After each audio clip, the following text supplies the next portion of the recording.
Hey, welcome back to our next adventure. We are in Nantes, France. This is probably not someplace that you've heard of before, but we are here because our very good friend Nico is going to show us all that Nantes has to offer. Here is our buddy Nico. Hi guys. He's going to take us all over Nantes and you can experience it with us. One of the best parts about traveling all over the world is the people you meet along the way, and this is my good buddy Nico that I met back in college, and we've been friends for the last 20 years. Oh yeah. Hi guys, so where is Nantes? Nantes is west coast, just below Britain. 2-hour train from Paris. Nico got us the Nantes City Pass. This gets you free entry into tons of amazing experiences in Nantes, as well as free public transportation. Hi guys, we are in the Isle de Nantes, island of Nantes, and we are gonna visit the gallery of the Royal Deluxe, the guys that built up this big machine here, and many other beasts that we'll see.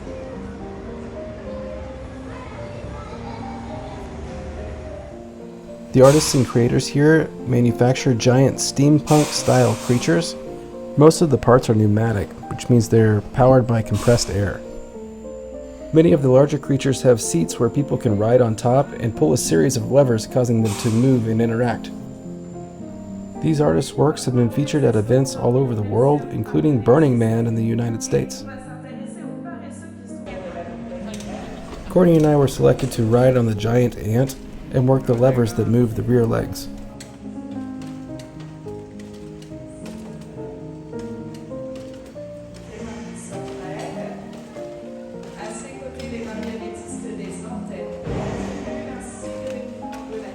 At this exhibit, there was also an amazing greenhouse, and I absolutely fell in love with all of the different varieties of plants that they had.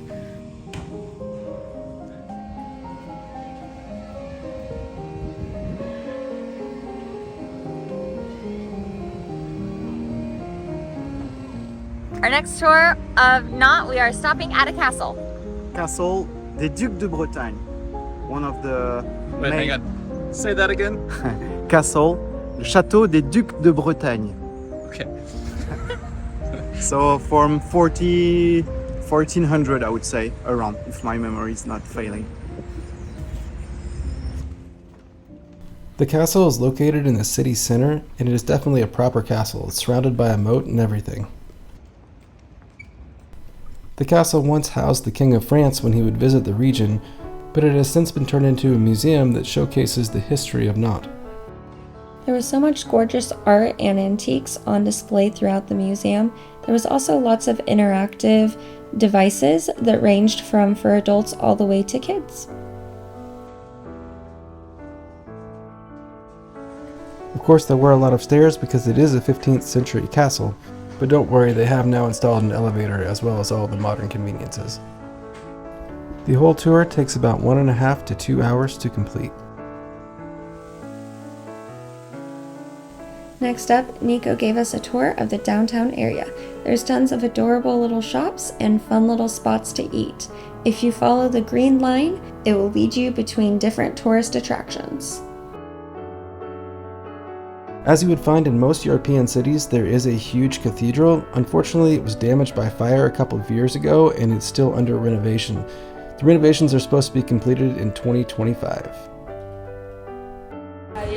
The Passage Pommerais is a famous shopping area in Nantes.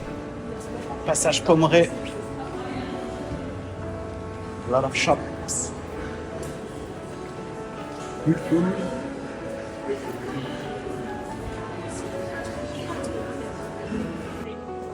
Ross and Courtney visiting Passage Pommerais in Nantes. Crepes originated from this northwest region of France, so of course that's what's on the menu for lunch. This is good. Okay, Nico, where are we and what are we going to do next? We are on a boat on the river called Erdre, 2R, so it's not so easy to pronounce, but it's my favorite river, and we are gonna do this cruise and see approximately 15 castles on each side of the river. Very good. This was included in the city pass that he got, and you need to make your reservation ahead of time. Yeah. The Chateau River Cruise will conclude our tour of Nantes. We'll put a link in the description where you can find your city pass so you can tour Nantes like we did. Thanks for watching. Stick around for our next episode where Nico will take us kayaking upriver to a winery just outside of Nantes so we can taste that French wine.